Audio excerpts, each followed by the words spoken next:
Hi everyone, and welcome to the Bare Necessities. I'm Bear, and today we are making pumpkin pie. Now, a couple of episodes, I guess. I don't know what to call these anymore. A couple of installments of the Bare Necessities ago, I roasted a pumpkin and kind of walked you through all of that process of making your own fresh pumpkin, because overall it can be cheaper if you're needing more of it and if you want to have it throughout the year, because you could just freeze it back and it's amazing all year long. So we have that video, and also in that one there's a recipe that I added on as an extra for a pasta sauce made with pumpkin that was just absolutely divine. My family loved it. I loved it. It was amazing. So that one's there. I'm ready for you to watch if you want to try making your own pumpkin. I'll try to remember to link it down below or here on the video at the end. So let's see if my memory holds up for that. But I'm starting with some of my freshly roasted pumpkin, which is still a little bit on the watery side. And so I'm going to get it into a pan and reduce the water out of it, just to start there before we even measure out the pumpkin. So I'm going to get that going. If you have canned pumpkin, you want the 15-ounce can, so like the standard, then you don't have to worry about this part. You don't need to reduce it. It's perfect as it is, like as far as consistency and color and everything. So I'm just going to do this and see y'all in just a few seconds.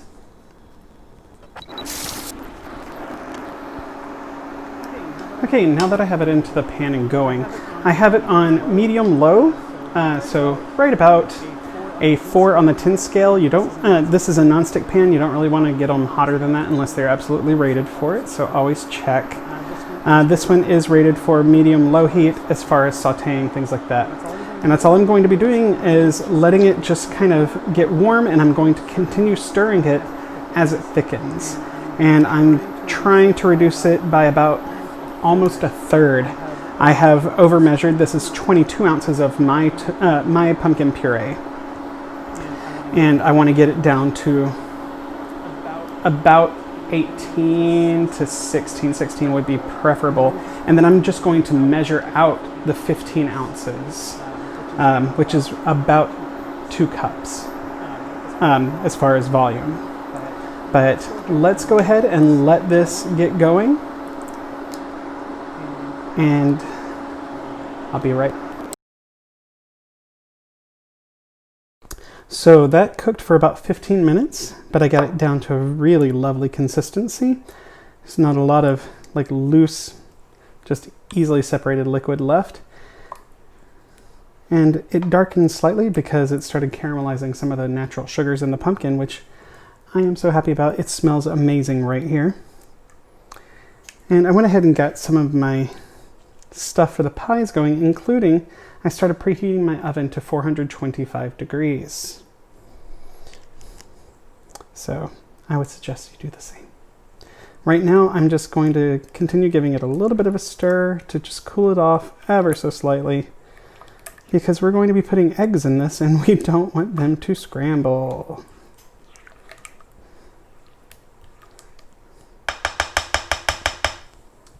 All right, so I'm going to measure out the amount that I need. And I'm just measuring it into the sieve, because I'm going to run it through the sieve and make sure I get anything like lumps or any pieces of pumpkin that didn't quite, process down when we were making the puree. And just make sure that none of them are stuck or too chunky for the velvety texture that we want. All right, and 15 ounces with a little bit left over. All right, and now I'm just gonna run it all through the sieve.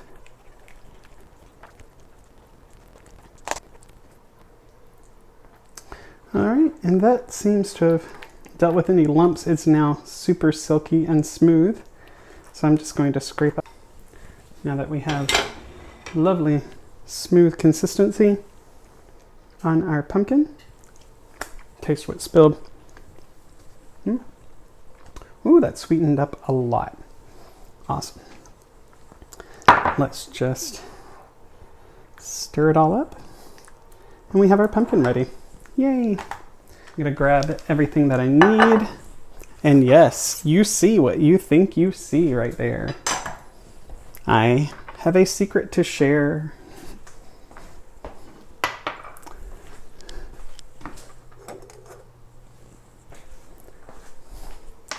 Okay, so there's ingredients. Really simple, I promise.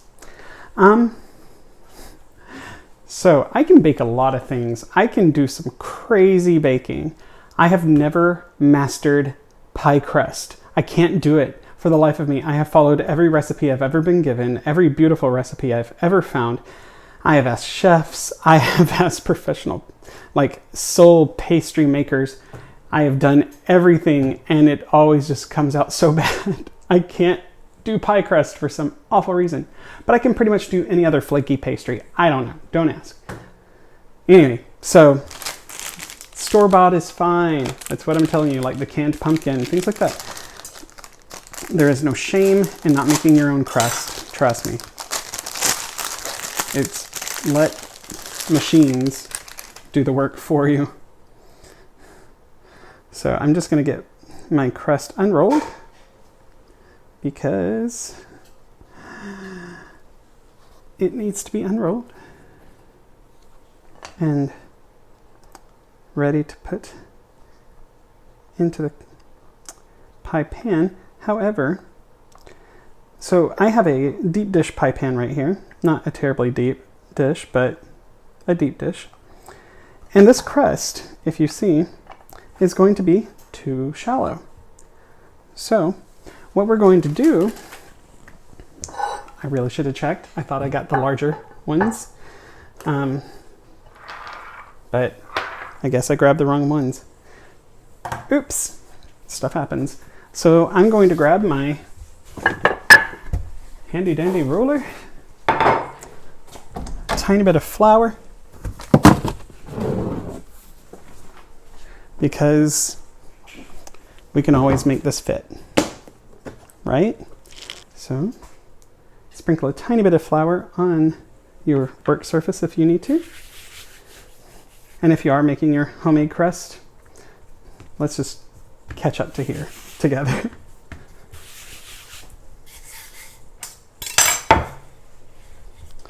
And I'm just going to give it a nice light roll each direction.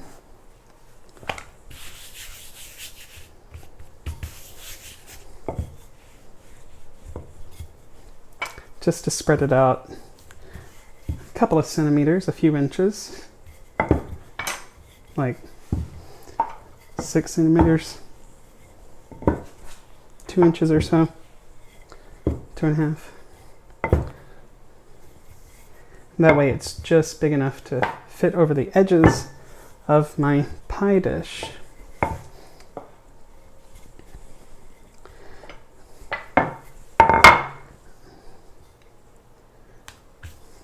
Yep, all right.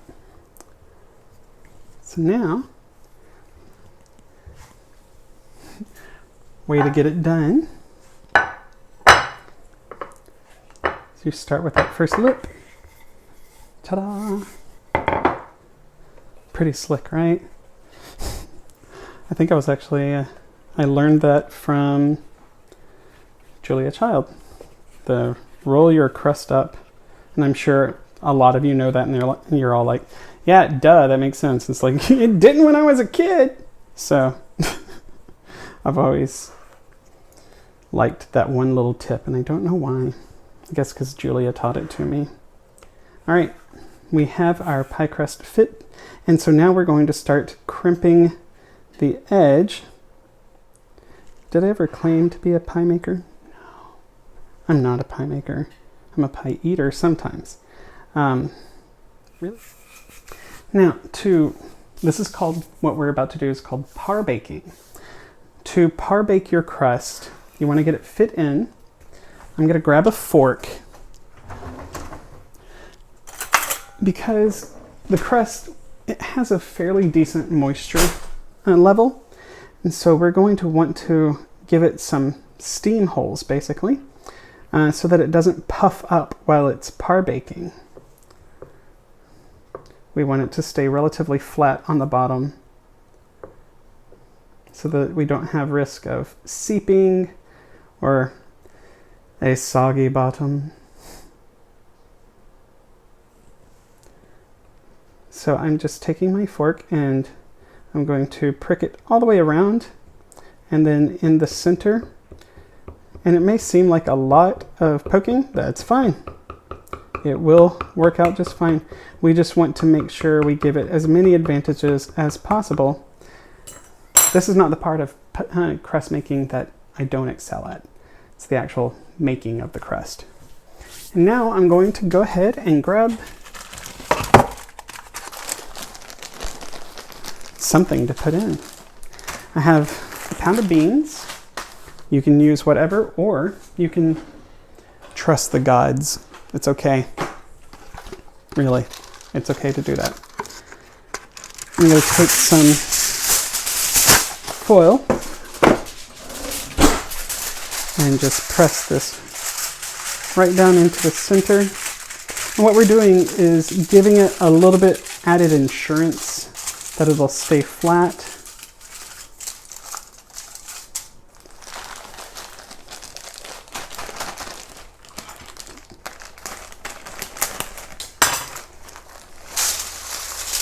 And the beans will just serve as a weight. There are pie weights you can buy. They're ceramic. They look like little marbles. And they work pretty darn well. You don't want to press. I'm just leveling it without really pressing, because you don't want to thin out the crust anywhere. And that'll just help keep the bottom flat. And I just heard my oven finish preheating, so awesome.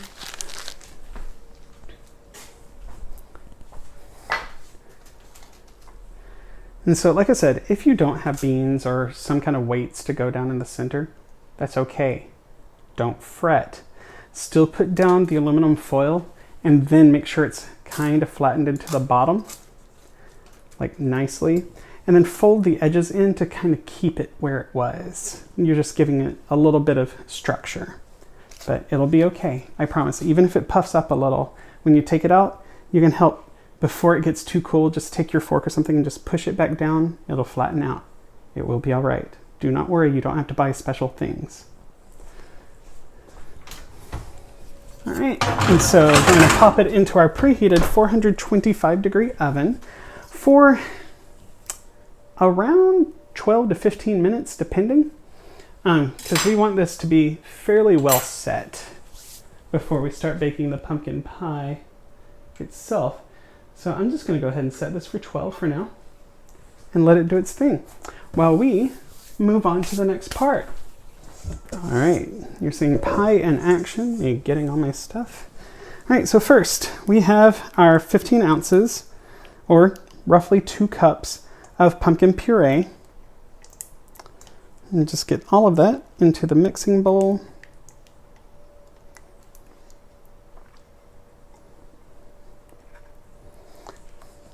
Thin it out a little bit if it's still warm, which mine isn't hot. It is warm though. Get the flour out of the way. You don't need you or you. Don't need things in the way. So now that I've got that in the bowl, let it have a little bit of extra time. What else you will need, and some of these are optional, and I will tell you what, is I have 2 teaspoons of cinnamon, just ground cinnamon, everyday cinnamon. I have 1 teaspoon of ground ginger. I am using my recipe. Don't worry, I got you covered this time. So I've got 1 teaspoon of ground ginger in here, a half teaspoon of nutmeg, just ground nutmeg. I have a full teaspoon, and here's an optional one, a full teaspoon of cardamom. I just like that sweet, almost herbally flavor that it gives. It's amazing.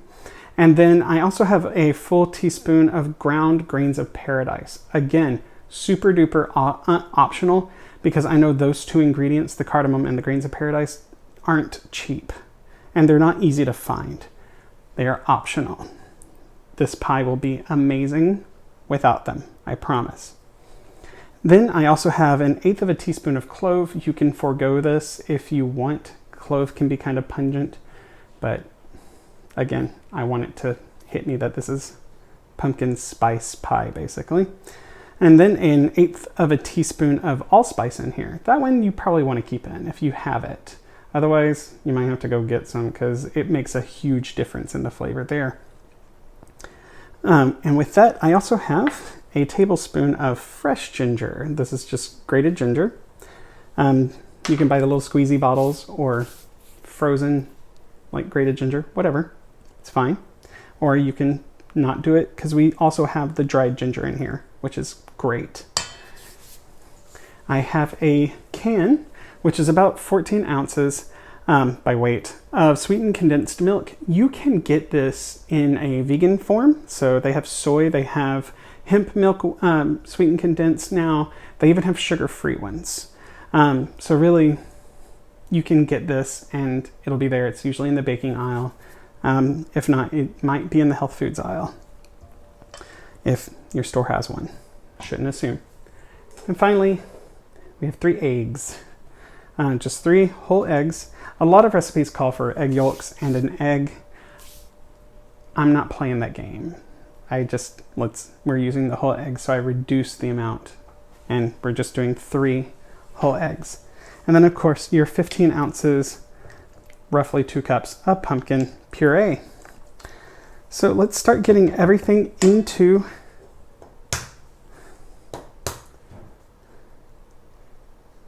our bowl so we can get it mixed in. 1, 2, and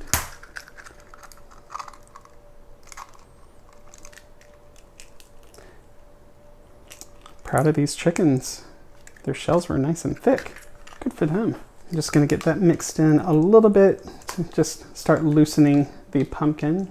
If you can see, I'm not mixing it up completely just yet, as we have so much more to add. Now let's add our sweetened condensed milk, and it is the full can, which I know is a lot. If you want to not do the sweetened condensed, replace it with about a cup of either evaporated milk is great, or if you just want to use regular milk, that's also fine. You may have to really watch the consistency then to make sure it doesn't go too liquidy, and you'll have to bake it just a little bit longer to kind of help it make up for the extra liquid in there. And then you'll just add 3/4 of a cup of whatever sweetener that you want. Monk fruit works really well in here, stevia, Splenda, name it. If you need alternative sweeteners that won't affect your blood sugars. All right, got that mixed in. Now, on top of the sweetened condensed, I'm adding 1/4 of a cup of maple syrup. Again, this is a very, very optional ingredient because 1, this is a very sweet pie already, but the maple just gives it this lovely flavor. I'm not a huge maple fan. I like it in this. And this maple it's a vanilla bean maple, so it's got a nice, lovely flavor. From that, again, don't have maple, that's cool. If you still want to do a liquid sweetener like that, honey is amazing with this. Honey and pumpkin work so well together. Now I'm going to add my tablespoon of ginger, which again, remember, is an optional item. If you don't have it or don't want to use fresh ginger or don't really like the amount of ginger punch that's going into this, because I know this can be a very powerful pie. And finally, our melange of spices. And we do have one final ingredient. Thing you haven't heard me say yet. Love. No, it's salt. We need to add 1/2 teaspoon or so of salt.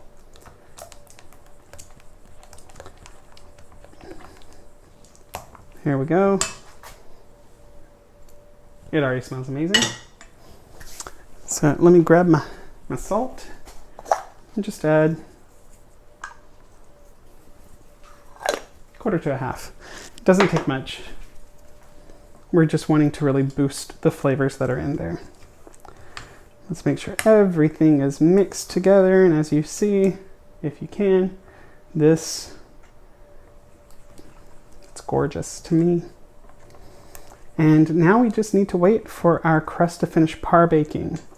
So once it's done, we will get the custard in and I'll walk you through the next steps. Be right back. Okay, so our crust has par baked. As you can see, it's a little golden on the edges. It is still steaming. I can hear the beans doing so. I don't think I'm going to need that. Let's take our beans out. And if you have little ones and you use beans or whatever, go ahead and put these into a heat-proof dish or something, just in case, because those are 425-degree beans, and that is not fun for anybody.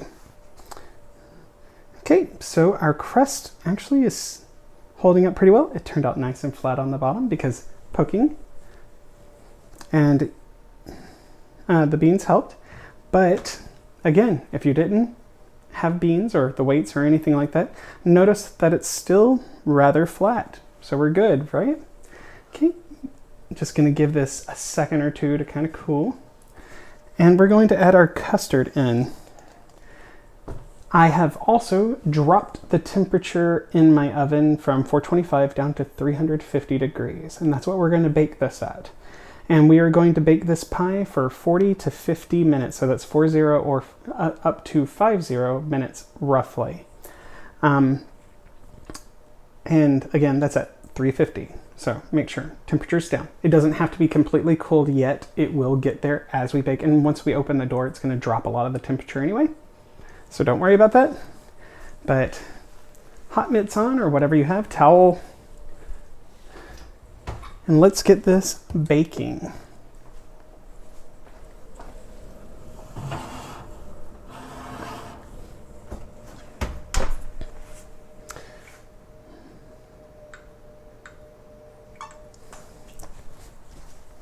There we go. And about half an hour in or so, I'm going to check to see if I need to put some aluminum foil around the crust. If you have the pie crust protectors for your pie pan, great. If not, just a little bit of aluminum foil, just kind of laying over the sides. Really, it doesn't have to be crazy tight or anything. Just to kind of protect them from the direct heat. That way the crust itself doesn't burn, because that is not tasty. We want it set, not burnt, right? So we're gonna let this bake, and I will see y'all back in just a few seconds. All right, so the oven just went off. I'm pulling my pie out, and you can see where I've already tested it. I have a paring knife, and it needs to come out clean and dry, which that is perfect. It should still have a little bit of jiggle in the middle, if you see, like just the slightest bit.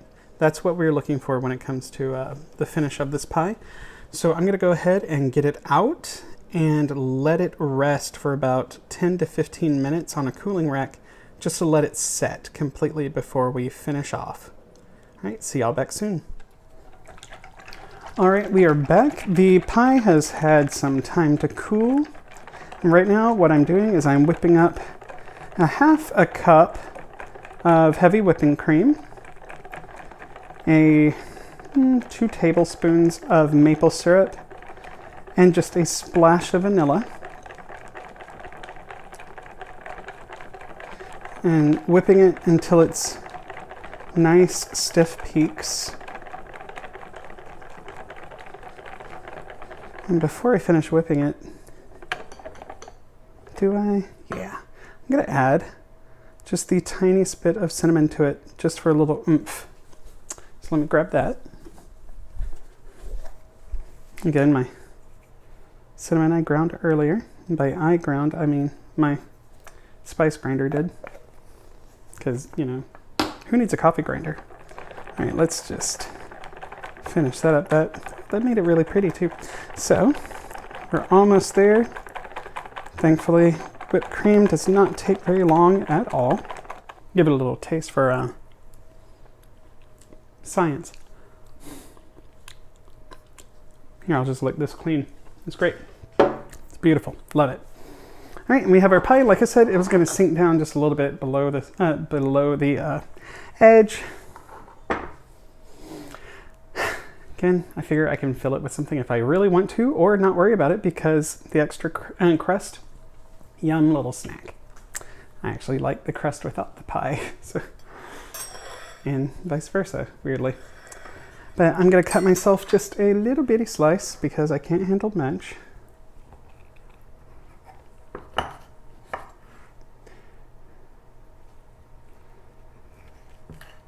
All right, come on.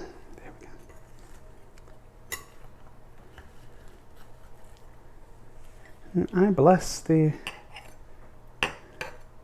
commercial conveyor belt and machines that made this pie crust, because it's beautiful. So good on you, Pillsbury. And again, just a little bit of whipped cream goes a very long way. Long way to my mouth. Whipped cream's great. Let's just give this a taste. It's still a little bit warm, which is nice.